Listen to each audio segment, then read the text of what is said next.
शिव जी ने बताया स्त्री को पराया पुरुष एवं पुरुष को पराई स्त्री अच्छे क्यों लगते हैं। भगवान को किस प्रकार भोग लगाने से भिखारी भी राजा बन जाता है।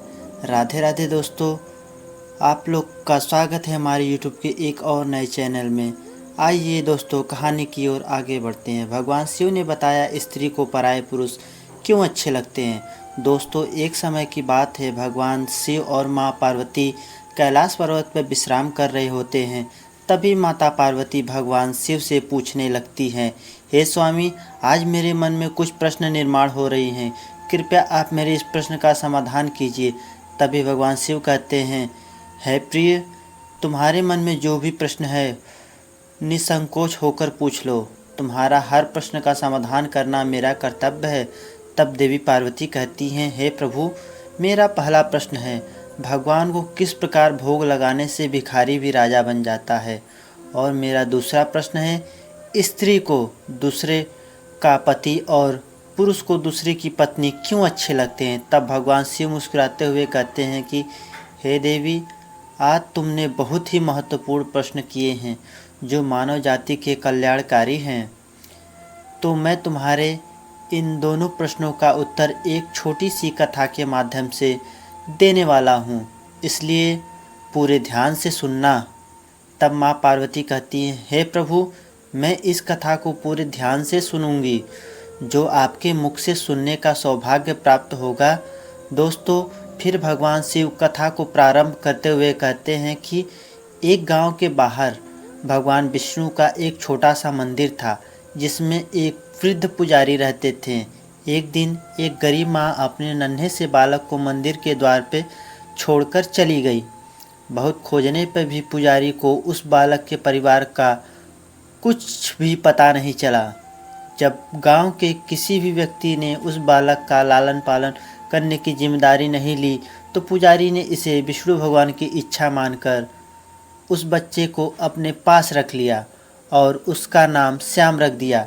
गांव के श्रद्धालु भक्तों से जो कुछ भी प्राप्त होता था, उसी से भगवान विष्णु, पुजारी और श्याम का गुजारा चलता था। यदि किसी दिन भोग कम पड़ जाता था तो पुजारी भगवान को भोग लगाकर स्वयं और श्याम को गंगा जल पिलाकर सो जाते थे। दोस्तों, धीरे धीरे श्याम बड़ा होने लगा। अब वह पुजारी के कामों में हाथ बटाने लगा। वृद्ध पुजारी के थके हारे हाथों को अब कुछ आराम मिलने लगा। पुजारी ने श्याम को मंदिर की सफाई, भगवान विष्णु की पूजा, भोग लगाने और आरती करने की विधि अच्छी प्रकार से समझा दी। अब पुजारी अपना समय भगवान विष्णु के नाम जप और संकीर्तन में बिताने लगा। दोस्तों, वही एक दिन भगवान विष्णु के मंगलकारी नाम का जप करते हुए उस पुजारी के प्राण छूट गए। अब पुजारी की मृत्यु हो जाने के बाद श्याम नामक बालक का संसार में भगवान विष्णु के अलावा कोई भी दूसरा सहारा नहीं रहा, क्योंकि उस बच्चे को पुजारी ने ही पाला था। वही पुजारी ने मरने से पहले श्याम को 3 बातें बताई थी। पहली, हमें भगवान विष्णु को ताज़ी गर्म रसोई का ही भोग लगाना चाहिए। दूसरा, भगवान को भोग लगाए बिना स्वयं कुछ भी नहीं खाना चाहिए। तीसरा, भगवान विष्णु पर विश्वास रखकर कभी भी किसी वस्तु का संग्रह नहीं करना चाहिए, बासी भोजन का भी नहीं। श्याम को पुजारी की ये 3 बातें ठीक से याद रही थी। वह इन तीनों बातों का बड़े ध्यान से पालन करता था। यदि कोई भक्त पहले से बना भोजन या मिठाई मंदिर में दे जाता तो बालक श्याम उस गरीबों में बांट देता था। बड़ी ताज़ी रसोई बनाकर ही भगवान विष्णु को भोग लगाता था और उसके बाद स्वयं प्रसाद ग्रहण करता था। अगर फिर भी कुछ बच जाता तो उसे भी बांट देता। दोस्तों, फिर भगवान शिव कहते हैं कि हे पार्वती, यदि रसोई बनाने को सामग्री नहीं होती थी तो भगवान विष्णु और वह बालक श्याम दोनों गंगा जल पीकर ही रह जाते थे। एक दिन बरसात का मौसम आया और 3-4 दिन तक मूसलाधार बरसात होने से मंदिर में एक भी भक्त नहीं आया। फिर श्याम अपने विष्णु भगवान को गंगा जल का ही भोग लगाता रहा और स्वयं भी वही पीकर समय गुजारता रहा। उधर भगवान विष्णु उस बालक श्याम की भक्ति और सहन शक्ति की परीक्षा लेते रहे, किंतु आखिर में अपने भक्त बालक को भूख से तड़पते देख भगवान विष्णु से रहा नहीं गया और वे सेठ के नौकर का रूप धारण कर हाथ में भोजन सामग्री की पोटली लेकर बरसात में भीगते हुए मंदिर के द्वार पर जा पहुँचे और उन्होंने मंदिर पे आवाज़ लगाई और श्याम को बुलाकर उनके हाथ में पोटली देते हुए कहा, यह कच्चा राशन सेठ जी ने तुम्हारे पास भेजा है, इसे रसोई बनाओ, भोग लगाओ और स्वयं भी प्रसाद पाओ। मैं कल फिर आऊँगा। फिर भक्त श्याम ने आशीर्वाद देकर सूखी गीली लकड़ियों के धुएं में गर्म रसोई बनाई और भगवान विष्णु को भोग लगाया। फिर पूरे बरसात के मौसम में भगवान विष्णु नौकर के वेश में भक्त श्याम को राशन देने के लिए आते रहें और स्वयं भी गर्मा गर्म रसोई का भोग पाते रहें। दोस्तों, फिर भगवान शिव कहते हैं कि हे पार्वती, एक दिन भक्त श्याम ने सोचा कि सेठ जी को राशन भेजते हुए 4 महीने हो चले हैं, किंतु वे स्वयं कभी भी मंदिर में भगवान विष्णु का प्रसाद ग्रहण करने नहीं आए। फिर अगले दिन जब भगवान विष्णु नौकर के वेश में राशन की पोटली देने आए तो भक्त श्याम ने उनसे कहा, अरे भाई, तुम्हारे सेठ जी इतने बड़े धर्मात्मा हैं कि रोज़ाना तुम्हारे हाथों से राशन भिजवा देते हैं, लेकिन कभी भी स्वयं मंदिर में प्रसाद लेने के लिए नहीं आते हैं। इस कारण से मेरा हृदय अत्यंत दुखी हो रहा है। तुम अपने सेठ जी से कहना कि कल वे भी मंदिर में प्रसाद ग्रहण करने के लिए अवश्य पधारें। तब भक्त श्याम की बात सुनकर भगवान विष्णु चौंक कर घबरा उठे और बोले, अरे पुजारी जी, सेठ जी मेरे द्वारा आपको राशन भेजते हैं, आप इससे भगवान को भोग लगाते हैं और स्वयं भी प्रसाद पाते हैं, फिर सेठ जी को बीच में बुलाने की क्या ज़रूरत है? जैसा चल रहा है वैसे ही चलने दीजिए। दोस्तों, फिर भगवान शिव कहते हैं कि हे पार्वती, फिर वह श्याम कहने लगा, ऐसा कैसे चलने दूँ? आपके धर्मात्मा सेठ जी इतने दिनों से सीधा भोजन भेज रहे हैं, क्या मैं उन्हें भगवान का प्रसाद देने का अपना कर्तव्य भी पूरा न कर सकूं? मैं किसी का उधार खाने वाला नहीं हूं। अपने सेठ जी से कह देना, यदि कल वो भगवान विष्णु का प्रसाद ग्रहण करने के लिए नहीं आए तो मैं उनका सीधा लेना बंद कर दूंगा। दोस्तों, फिर तो नौकर बने विष्णु जी अपने भक्त श्याम की अकड़ को देखकर एकदम से काँप उठे और मन ही मन हंसे कि वाह बेटा, आज तो लेने वाला ही देने वाले पे धौंस दिखा रहा है। लेकिन सरल हृदय भक्त के मनोभाव पे रिझकर भगवान विष्णु बोले, ठीक है पुजारी जी, मैं कल सेठ जी को मंदिर में प्रसाद ग्रहण करने के लिए जरूर पधारेंगे। वही दूसरे दिन बड़े सवेरे ही भगवान विष्णु नौकर के वेश में दूध, दही और बहुत सारी भोजन सामग्री लेकर मंदिर पहुंच गए। वही श्याम चौंक कर बोला, भाई, आज इतना सारा सामान किस लिए लेकर आए हो? तो नौकर बने विष्णु भगवान बोले, पुजारी जी, क्या आप भूल गए? आज आपने सेठ जी को प्रसाद के लिए बुलाया है, इसलिए आप छक करके रसोई बनाइए और भगवान विष्णु को भोग लगाइए। तब वही नौकर बने भगवान विष्णु कहने लगे, हे श्याम, यह तो बता दीजिए कि सेठ जी को किस समय आना है। तो श्याम ने प्रसन्न होकर नौकर बने भगवान विष्णु को सेठ के आने का समय बता दिया। अब उधर तो भक्त श्याम रसोई तैयार कर रहा था और इधर भगवान विष्णु अपने भक्त श्याम की इच्छा पूरी करने के लिए सेठ का रूप धारण करने लगते हैं। दोस्तों, इधर अपने स्वामी को एक प्यारे भक्त के यहाँ जाने का समाचार सुनकर माता लक्ष्मी भी भला कैसे पीछे रहती। वे भी भगवान विष्णु की आज्ञा पाकर सेठानी का रूप धारण करने में जुट गई। भगवान विष्णु ने एक मखमल का सुंदर कुर्ता धारण किया और ऊपर से एक सुंदर रंग बिरंगी पगड़ी बांध ली और अपने पैरों में रेशमी जूतियां पहन ली। इधर लक्ष्मी ने अपने पति देव के नगर में बनी हुई सुंदर बनारसी साड़ी निकालकर पहनी, जिसका रंग सेठ बड़े विष्णु के कुर्ते से मेल खा रहा था। लक्ष्मी ने सोचा, चांदी हीरे के जगमगाते हुए आभूषण धारण कर लिए, पैरों में सुंदर चरण पादुकाएं पहन ली और अब तैयार हो गई। एक दूसरे को निहारते ही रह गए, क्योंकि दोनों एक दूसरे को देख देख कर निहालते हुए जा रहे थे। इससे पहले उन्होंने कभी एक दूसरे को ऐसा सुंदर रूप नहीं देखा था। दोस्तों, फिर भगवान शिव कहते हैं कि हे पार्वती, जब भगवान विष्णु और लक्ष्मी सेठ सेठानी का रूप धारण करके अपने भक्त के यहाँ दावत खाने चले तो ऋषि मुनि देवता आदि भी उन्हें देखकर अचंभित से रह गए। वही सेठ बने भगवान विष्णु अपने हाथ में ली हुई छड़ी को अदा से घुमाते हुए पृथ्वी पर टेकते हुए चल रहे थे और उनके पीछे पीछे बगल में परस दवाई अपनी चरण पादुकाओं से टक टक और पायलों की छन छन की मधुर ध्वनि करती हुई माँ लक्ष्मी सेठानी बनी हुई चली जा रही थी। दोस्तों, इधर भक्त श्याम सुबह से ही सेठ के स्वागत में भांति भांति के पकवान बनाने में जुटा था। अपने भगवान विष्णु का भोग तो वह चलते फिरते बना लेता था, किंतु आज उसे कई महीनों से भगवान को भोग लगाने के लिए सीधा भेजने वाले सेठ जी को भगवत प्रसाद देना था। इसलिए उस भक्त श्याम ने रसोई बनाने में अपनी सारी पाक कला में झोंक डाली थी। सुंदर और स्वादिष्ट हो वही सेठ जी के द्वारा भेजे हुए चावल धो करके भक्त ने खीर बनाई, उसमें धीमी आंच पे पका करके गाढ़ा किया और उसमें सेठ जी के द्वारा भेजे हुए पिस्ते, बादाम, केसर और किशमिश डाले। वही मिर्च और अदरक को कूट कूट कर उसे बाजरा, बेसन और गेहूं की आटे में भर भर कर मोटे मोटे मिर्चे टिक कर बनाई।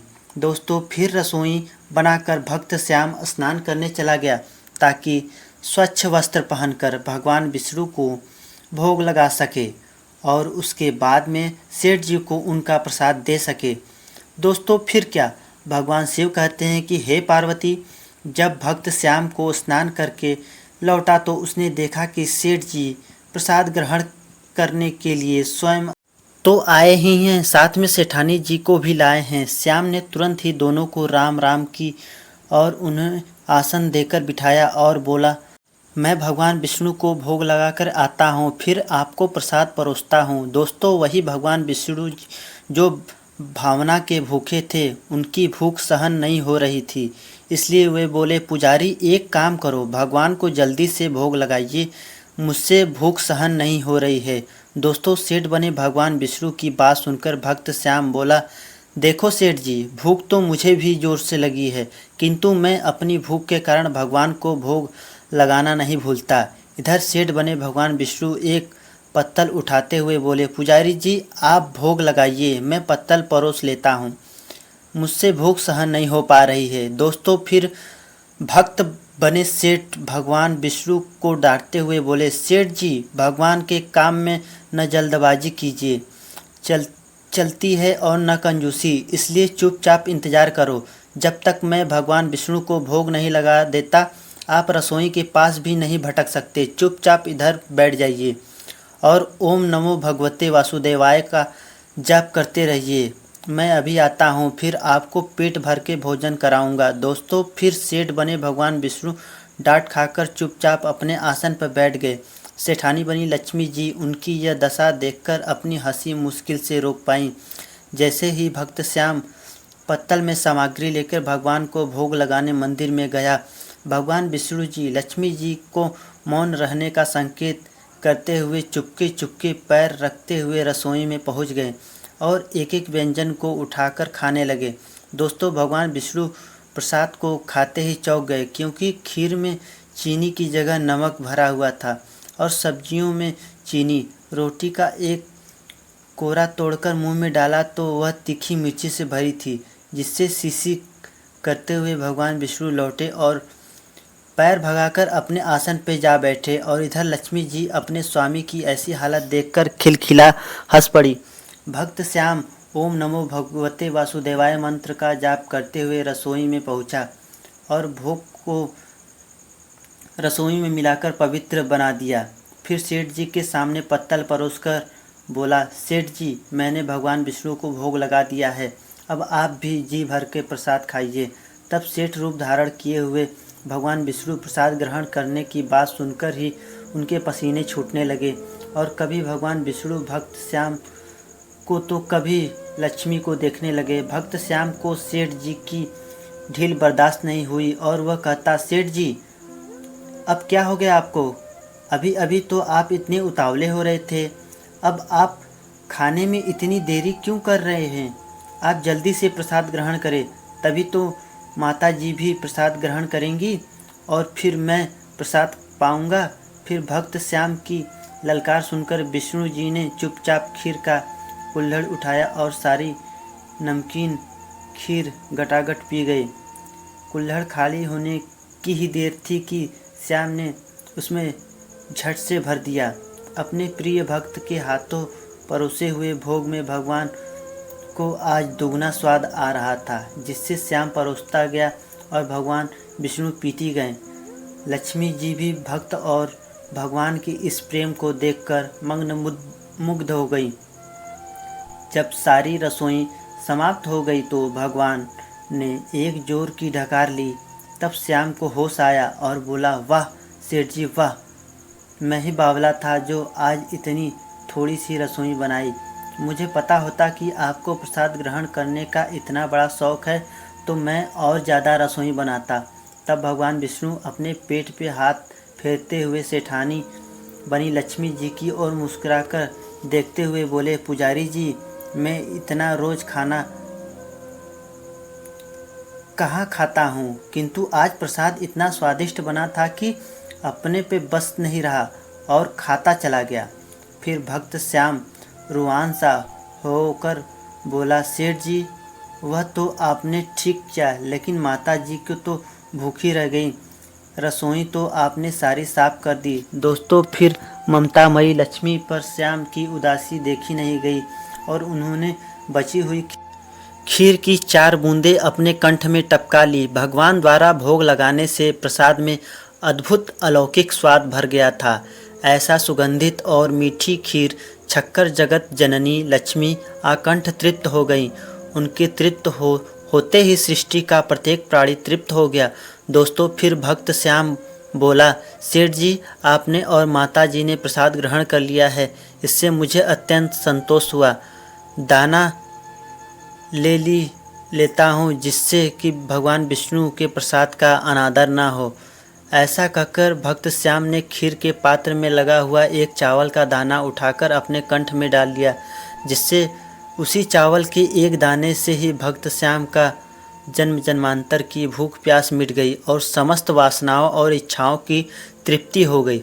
दोस्तों फिर भगवान शिव कहते हैं कि हे पार्वती, वही उसके ज्ञान के नेत्र खुल गए और उसने क्या देखा कि उसके सामने भगवान विष्णु और जगत जननी लक्ष्मी जी आशीर्वाद की मुद्रा में मुस्कुरा रहे हैं।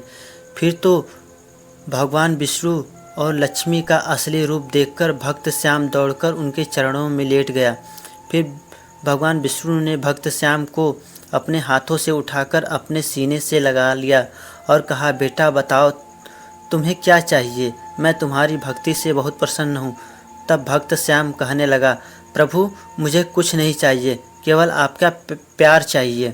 फिर भगवान विष्णु कहते हैं, नहीं श्याम, तुमने अब तक गरीबी देखी है, मैं तुम्हें वरदान देता हूँ कि तुम इस राज्य के राजा बनकर इस राज्य का सुख भोगो और शरीर पूरा होने के बाद तुम्हें स्वर्ग की प्राप्ति होगी। दोस्तों ऐसा कहकर भगवान विष्णु और माँ लक्ष्मी अंतर्ध्यान हो गए।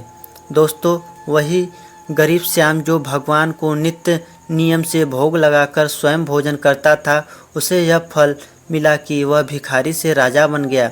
दोस्तों फिर भगवान शिव कहते हैं कि हे पार्वती, उसकी भगवान विष्णु के मंदिर के पास एक दिन एक किसान अपनी पत्नी के साथ एक झोपड़ी बनाकर रहता था। मंदिर में जो भी स्त्री या पुरुष पूजा के लिए आते जाते थे, वह किसान मंदिर में आने वाली स्त्रियों को घूर घूर कर देखता रहता था और अपनी दृष्टि गलत रखता था। वही उस किसान की पत्नी मंदिर में आने वाले पुरुषों को घूर घूर कर देखती थी। समय समय धीरे धीरे गुजरता गया। फिर एक दिन एक ठग कहीं से घूमता हुआ उस किसान की झोपड़ी से होकर गुजरा। तब किसान की पत्नी की नज़र उस ठग पे पड़ गई। वह ठग दिखने में किसान से ज़्यादा हष्टपुष्ट और सुंदर था। देखते ही देखते किसान की पत्नी उस ठग को अपना दिल दे बैठी और मौका पाकर किसान की पत्नी ने उस ठग से कहा, मैं तुम्हें बहुत पसंद करने लगी हूँ, तुम मुझे अपने साथ ले चलो। दोस्तों, फिर भगवान शिव कहते हैं कि हे पार्वती। फिर ठग ने किसान की पत्नी से कहा, तुम घर में जितना भी धन मिले चुपचाप निकाल कर ले आओ, फिर हम दोनों यहाँ से कहीं दूर चलकर सुख का जीवन बिताएंगे। तब किसान की पत्नी घर में घुसकर जितना भी धन चुरा सकती थी लेकर ठग के पास आ गई और ठग किसान की पत्नी को लेकर गांव से दूर निकल गया। दोस्तों, फिर थोड़ी देर के बाद एक ठगनी उसी किसान की झोपड़ी से होकर गुजरी। तब किसान की नज़र उस ठगनी पे पड़ी।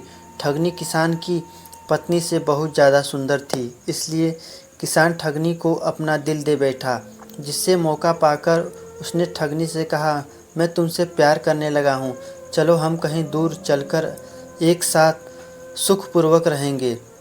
तब उस ठगनी किसान की बात सुनकर तैयार हो गई और किसान जो भी धन माल उसके पास था उसे लेकर ठगनी के साथ गांव से दूर निकल गया।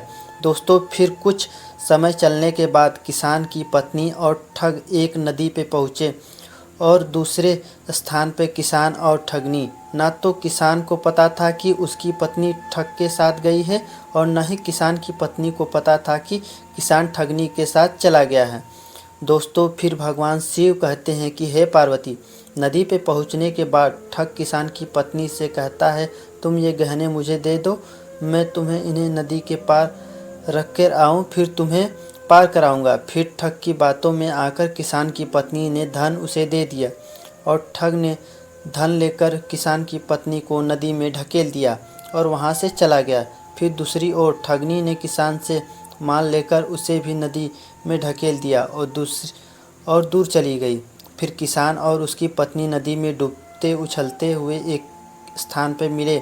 तब दोनों चौंक गए और अपनी अपनी गलती पे पछतावा करने लगे। उसके बाद उस नदी के आसपास उन्हें बचाने वाला कोई नहीं था और इस प्रकार उसी नदी में डूबकर दोनों की मौत हो गई। अब भगवान शिव कहते हैं कि हे पार्वती, जो अपने का नहीं हुआ वह किसी और का नहीं हो सकता। अब तुम अपने पहले प्रश्न का उत्तर सुनो। तुम्हारा पहला प्रश्न था कि भगवान को किस प्रकार भोग लगाने से भिखारी भी राजा बन जाता है। जिस प्रकार इस कहानी में श्याम ने विष्णु भगवान को भोग लगाया और सेवा की, उसी प्रकार जो भी इंसान सच्चे मन से नियमानुसार भगवान का भोग लगाता है वह भगवान की कृपा से राजा बन जाता है। इसलिए हर इंसान को रोजाना सच्चे मन से नियमानुसार भगवान को भोग लगाना चाहिए और उसके बाद ही स्वयं भोजन ग्रहण करना चाहिए। ऐसा करने से लक्ष्मी की कृपा होती है और व्यक्ति भिखारी होकर भी राजा बन जाता है।